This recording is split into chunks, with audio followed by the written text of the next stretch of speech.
मेरी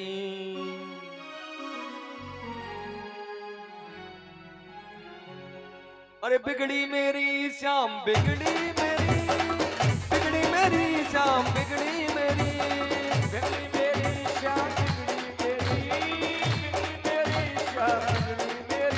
मेरी श्याम बिगड़ी मेरी श्याम बिगड़ी मेरी वो बिगड़ी मेरी श्याम बिगड़ी मेरी श्याम बिगड़ी मेरी ओ मेरे श्याम सलोने घन श्याम बना दो बिगड़ी मेरी वो मेरे श्याम सलोने घन श्याम बना दो बिगड़ी मेरी ओ मेरे खाटू वाले श्याम बना दो बिगड़ी मेरी वो मेरे खाटू वाले श्याम बना दो बिगड़ी मेरी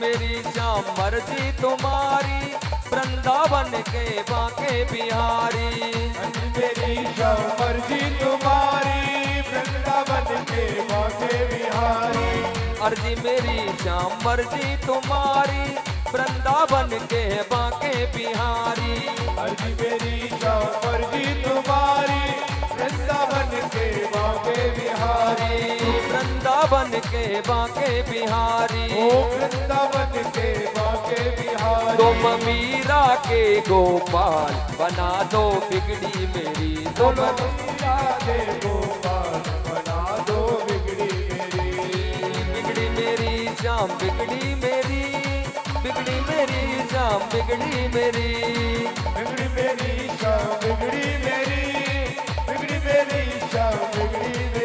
तुम मीरा के गोपाल बना दो बिगड़ी मेरी मीरा के गोपाल बना दो बिगड़ी मेरी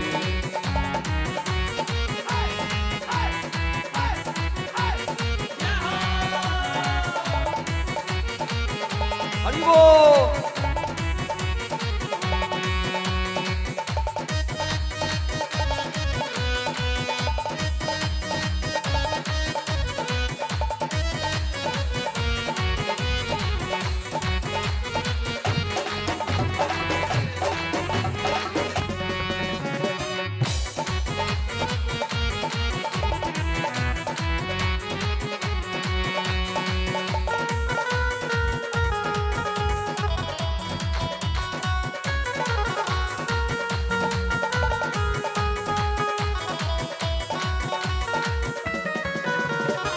यशोदा नंदन नंद के लाला मनोहर मदन गोपाला मुरली मनोहर नंद के लाला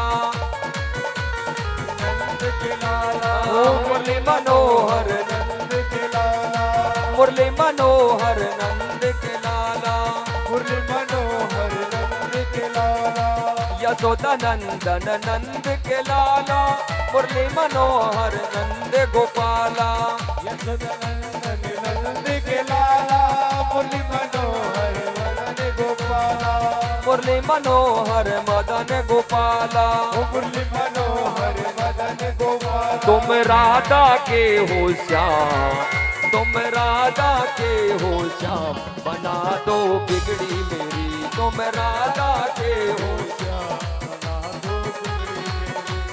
बिगड़ी मेरी श्याम बिगड़ी मेरी श्याम बिगड़ी मेरी वो बिगड़ी मेरी श्याम बिगड़ी मेरी श्याम बिगड़ी मेरी मेरे मीरा के गोपाल बना दो बिगड़ी मेरी वो मेरे लीला के गोपाल बना दो बिगड़ी हरि बोल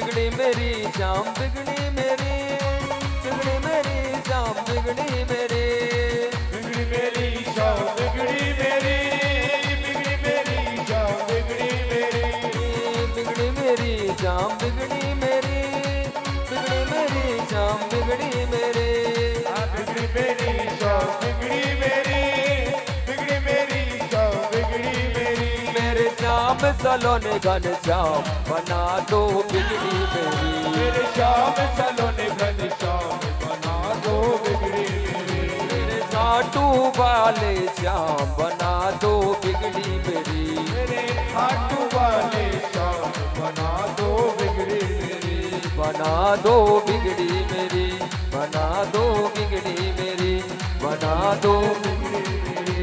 बना दो बिगड़ी।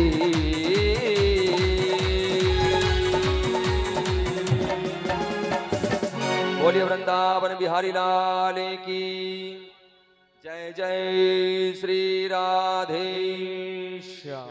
कुछ समय का विश्राम है, आप लोग जलपान करें। मर्यादा पुरुषोत्तम के रूप में उन्होंने अवतार लिया है। वहां प्रभु ने मानवता का प्रदर्शन किया है। मरता वर्तारा यह जीव लोके शिक्षणम रक्षो बधाई वनम केवलम विभो। मरण धर्मा लोगों को शिक्षा प्रदान करने के लिए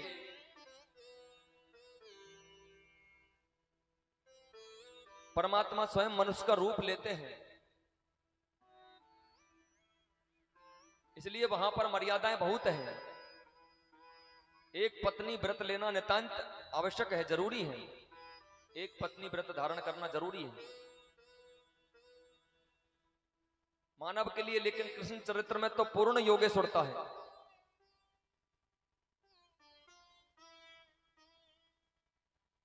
कृष्ण चरित्र में पूर्ण ईश्वरता है। ईश्वर का दर्शन कराया है कृष्ण चरित्र में भगवान ने। और देखा जाए तो वैसे दोनों एक ही हैं कि राम कृष्ण दो एक हैं, अंतर नहीं निमेष। इनके नयन कबीर है, उनके चपल विशेष। वैसे प्रभु राम में और कृष्ण में कोई अंतर नहीं है। अंतर नहीं निमेष, इनके नयन गंभीर है, उनके चपल विशेष। भगवान राम में भगवान कृष्ण में कोई अंतर नहीं है, दोनों एक ही हैं। केवल आंखों का फर्क है, नेत्रों का फर्क है। राम जी के गंभीर हैं और भगवान कृष्ण के चपल हैं। इनके नयन गंभीर है, उनके चपल विशेष। एक ही है, अंतर नहीं है। तो 16,108 का मायना क्या है? संत जन कहते हैं, योगी जन कहते हैं कि वेद में 3 कांड हैं। कौन कौन से? एक तो ज्ञान कांड, दूसरा है उपासना कांड और तीसरा है कर्म कांड। 4,000 मंत्र हैं ज्ञान कांड के, 80,000 मंत्र है कर्म कांड के और 16,000 मंत्र है उपासना कांड के। उपासना किसे कहते हैं? उप समीपे असनम उपासनम, परमात्मा की सन्निधि, परमात्मा का अनुभवी उपासना है। मन में हमेशा यह बात स्मरण होती रहे कि गोविंद मेरे साथ में है, ठाकुर जी मेरे साथ में हैं।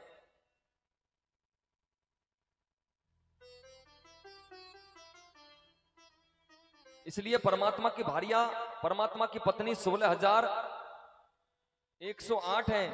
वैसे तो वेद के हर मंत्र पर एक उपनिषद है। 16,000 जो मंत्र हैं उपासना कांड के, हर एक मंत्र पर एक उपनिषद है। हर एक मंत्र का अलग से उपनिषद है, लेकिन उसमें विशुद्ध कृष्ण भक्ति का विरूपण करने वाले ऐसे 100 उपनिषदों का वर्णन है। चाहे गोपाल पूर्व तापनी उपनिषद हो, कृष्ण पूर्ण तापनी उपनिषद हो, कली संतोपर्ण तापनी उपनिषद हो, इस प्रकार से उनके नाम हैं। 100 उपनिषद ऐसे हैं जो विशुद्ध कृष्ण भक्ति का निरूपण करते हैं। और 100 क्या है महाराज, 16,000 तो चलो उपनिषद हो गए, और 8 क्या है, 100 उपनिषद कृष्ण भक्ति के हैं, और 8 क्या है,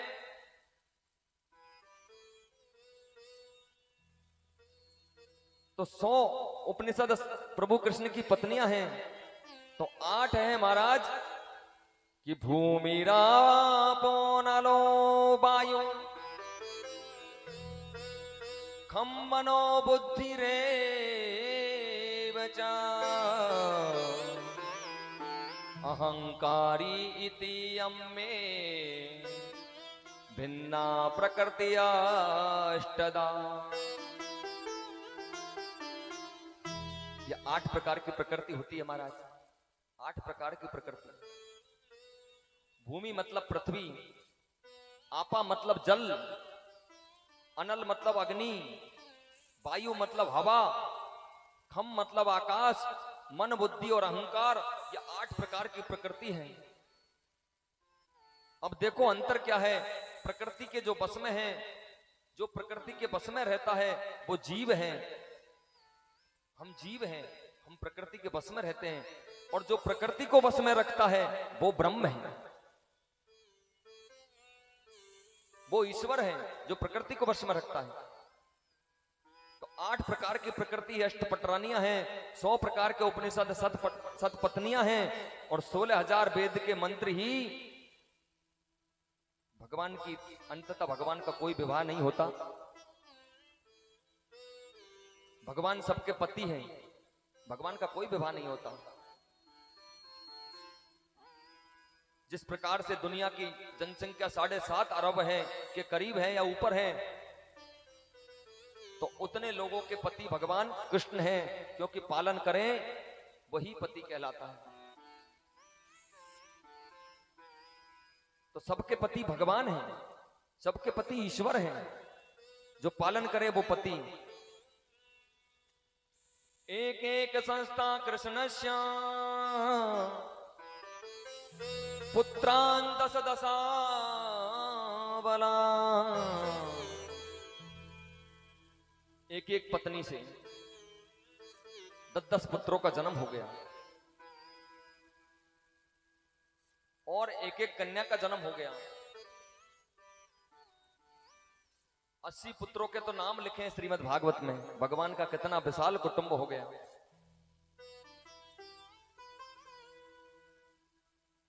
बहुत सुख है घर में, सुमति है, परिवार में कोई बेमनुष्य नहीं है भगवान के में, किसी के प्रति विद्वेष नहीं है। गोविंद के भगवान के पुत्र उठते हैं, माता पिता को प्रणाम करते हैं, गुरुजनों को प्रणाम करते हैं, ये वैशिष्ट है, ये संस्कार हैं। और एक बात आपसे कहें, परिवार में सुमति कब आती है, परिवार में सुख कब आता है, परिवार में संपत्ति कब आती है, जब परिवार का ज्येष्ठ और श्रेष्ठ, परिवार का ज्येष्ठ और परिवार का श्रेष्ठ प्रत्येक व्यक्ति के प्रति एक जैसा भाव रखे। जैसे 5 बेटे हैं, सबके प्रति समान भाव, 5 बहुएं हैं, सबके प्रति समान भाव। तो परिवार में यदि सुमति चाहते हो तो परिवार के ज्येष्ठ जो व्यक्ति है, परिवार का जो बड़ा व्यक्ति है, उसको परिवार के प्रति समान भावना रखनी पड़ती है, तब जाकर के परिवार आगे बढ़ता है।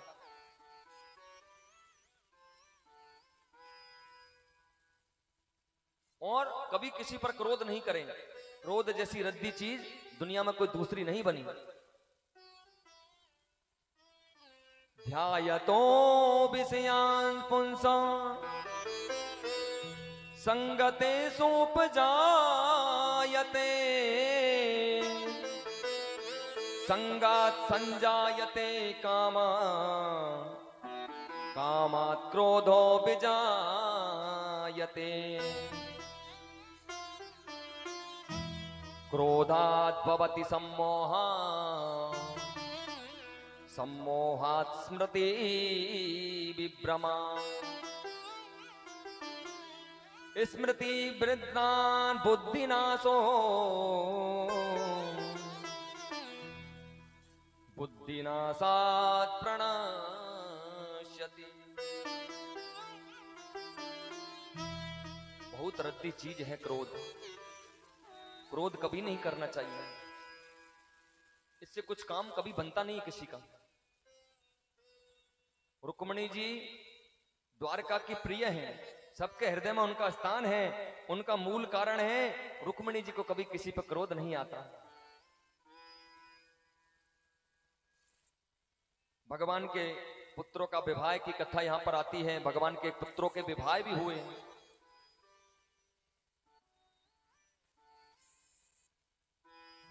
बेटे के भी 2 विवाह हुए, पोते के भी 2 विवाह हुए। पोते के विवाह में तो कन्हैया जी के साले जी रुक्मी मारे गए।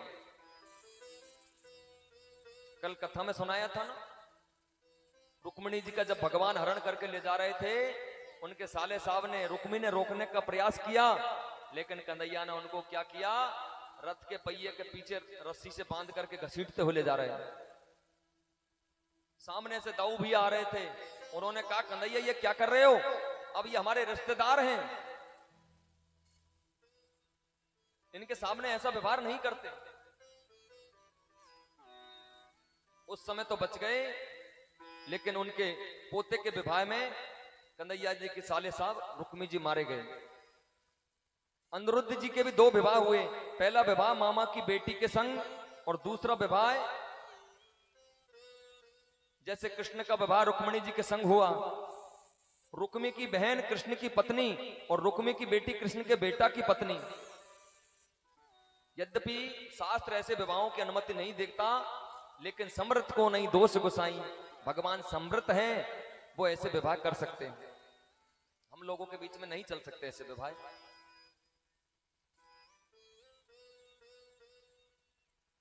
अनिरुद्ध जी का दूसरा विवाह बाणासुर की बेटी उषा के साथ में हुआ।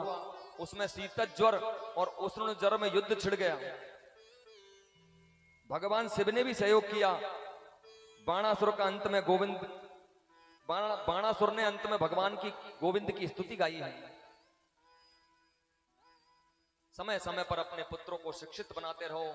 सुखदेव मुनि वर्णन करने लगे, राजन भगवान आज अपने पुत्रों को बिठा करके और शिक्षा प्रदान कर रहे हैं। बोले बेटा कि माता शत्रु पिता मेरी ये नवालो तपाटिता। भगवान कह रहे हैं वो माता पिता अपने पुत्रों के शत्रु होते हैं, वो माता पिता अपने पुत्रों के बैरी होते हैं जो उनको अच्छी शिक्षा प्रदान नहीं करते, सुंदर शास्त्रीय शिक्षा नहीं देते,